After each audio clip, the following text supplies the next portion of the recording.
Yo, what is going on, Guardians, and welcome back to another Destiny 2 gameplay video. Hey, in this video we're going to chat a bit about the Season of the Worthy and just how much grace we should be giving to Bungie at this point in time. You know, there are there's a whole lot of factors at play here. Including the time it takes to develop new content, the assets required to create fresh landscapes, the current global situation, etc. And I'm happy to dive into those factors today and sort of gauge how much grace we should be extending to Bungie right now, considering what we've received in the Season of the Worthy. But before we dive into that, you know exactly what time it is. Quick sponsor shout out in the form of Raid Shadow Legends. If you've never heard of Raid Shadow Legends, well, I'm genuinely impressed. Most of you probably know by now that Raid is a turn-based RPG where you build your teams with champions that you collect to battle players, bosses, and campaign levels. It has a wonderful dark fantasy aesthetic with some amazing character designs. You can play alone, with friends, even in a clan, and you can do it on either mobile devices or on PC if you like. There's literally a ton of things to do in the game. You'll find you have to pick where you want to focus your efforts with each play session. Getting started is a breeze.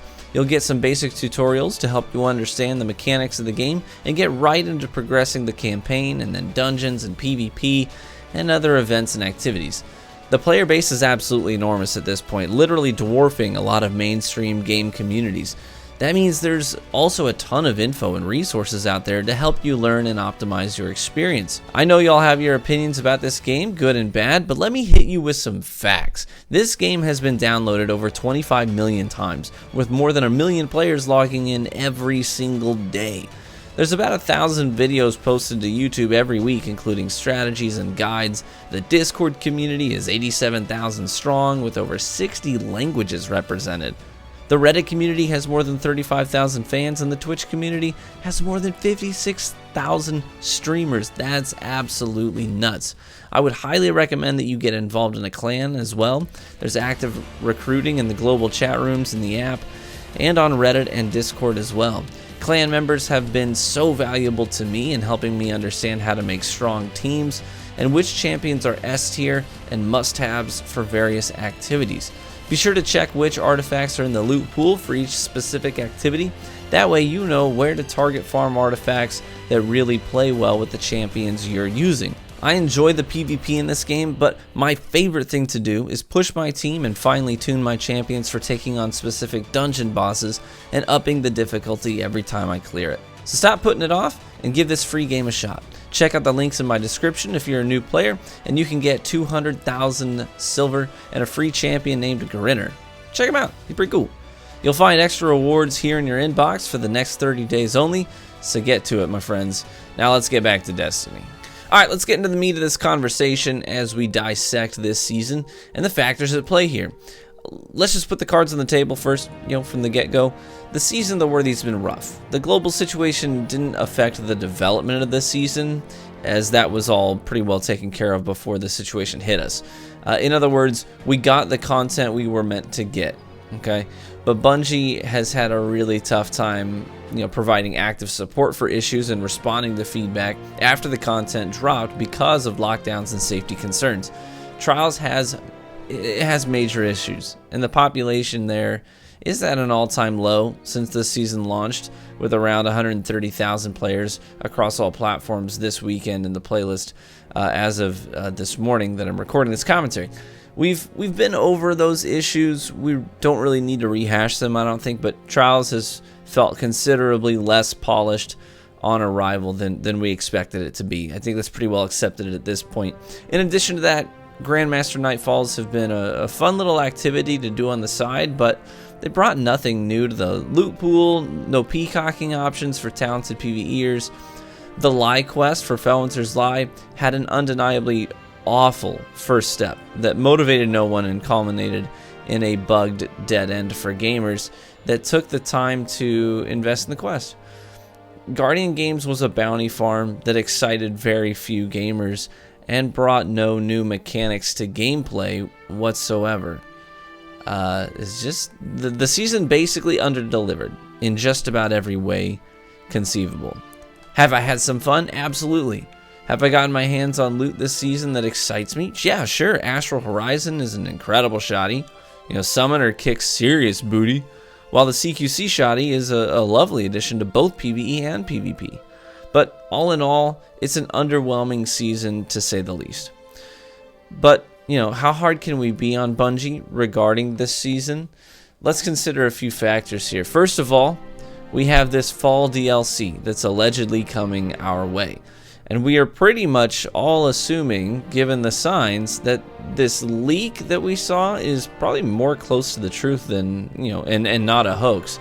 And if that's true, we have to remember that the game leads openly stated that Destiny 2 is getting too big, and that creates a problem when it comes to introducing new content. So let me put that in layman's terms.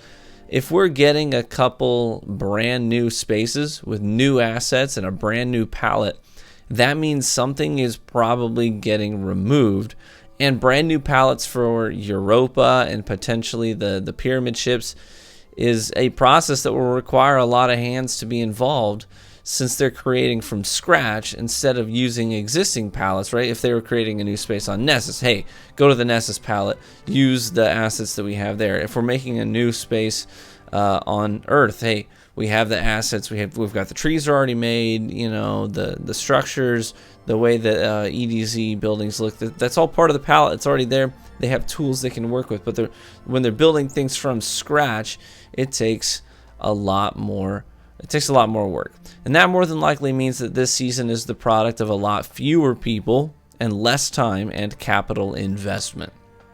Development is slow. It takes a long time. Consider, for example, that Halo Reach had Easter eggs nodding to Destiny 1 and showed images of the Traveler hanging over Earth and said things like Destiny is coming. Now, consider that Halo Reach came out in 2010 and Destiny 1 came out in 2014. That means that Destiny was being worked on before Reach came out, right? Before Reach launched, it was being worked on in some shape or form.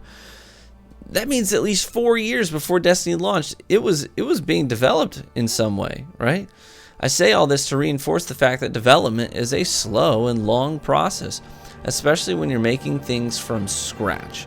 So we know that the majority of the studio, or at least we're assuming, was hands-on with the fall content instead of working on Season of the Worthy. And frankly, I'm ready to have a content drop that is much more beefy than just a seasonal model, basic activity, and a few guns to chase. I'm okay with them focusing their efforts on the fall release, right?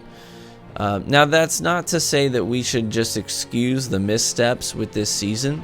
I think it's clear that Bungie misunderstood what the bulk of the community wanted, right? I'll say that again. I think it's clear that Bungie misunderstood what the bulk of the community wanted and expected out of these activities like Trials and Grandmasters. What we should hold them accountable for is under-delivering in those places this season.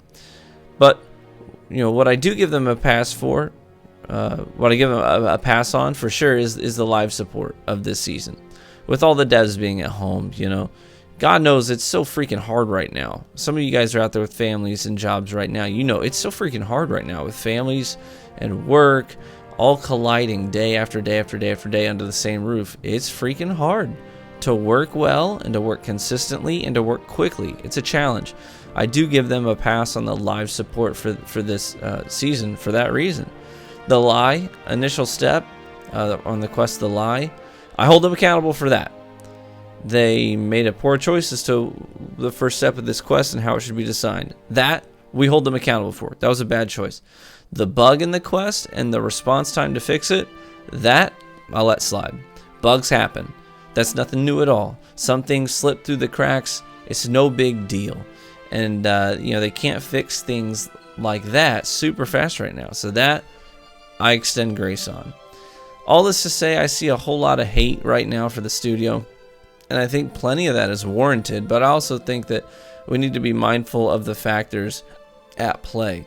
I might recommend taking some time to explore some of the games and see what else is out there to occupy some of your time right now and occupy some of your love during this season if you need to take a little breather. I myself took a lot of time these past 2 weeks to play a single-player game called Control by Remedy that came out last year, and it's absolutely incredible.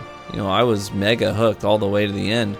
It's one of those games that, you know, I would be actively thinking about while I wasn't playing it, right? You know, in the shower, yeah, I'm thinking about using psychic abilities to hurl concrete blocks at interdimensional body snatchers. And you know, laying in bed, you know, I'm thinking about using a shape-shifting gun to snipe floaty boys, then breaking the laws of physics and dashing straight up into a mob of goons with a psychic shotgun. I mean, dude, this game is sick. I might even highlight it in a video soon, I don't know, but we'll see. Either way, that's where we're at right now with Destiny. I'm so anxious to see what they've got cooking for the fall.